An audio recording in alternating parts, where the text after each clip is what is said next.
আমরা তো সবাই মরদ বেটা ছিলাম বটি নাকি, সবার পকেটে টাকা আছে, নগদে নিব। ধার কিসের চিনে নাকি, নগদে নিব রে বাপ। হ্যাঁ, ধারের দরকারই নেই আমাদের। তবে আজকে এই নুনু যা, তুই হাত পা ধরে পড়তে বসবি, যা একটু পর। এই বাপ থামড়াই দিয়ে চলে যাচ্ছি গো, আমার গাল্লা চ্যাপটা করে দিল দাদা, এই গাল্লা চ্যাপটা করে দিল।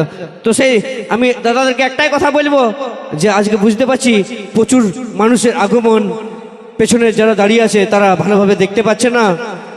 সামনে যারা আছো দয়া করে একটু বসে যাও, সামনে যারা আছো দয়া করে একটু বসে যাও।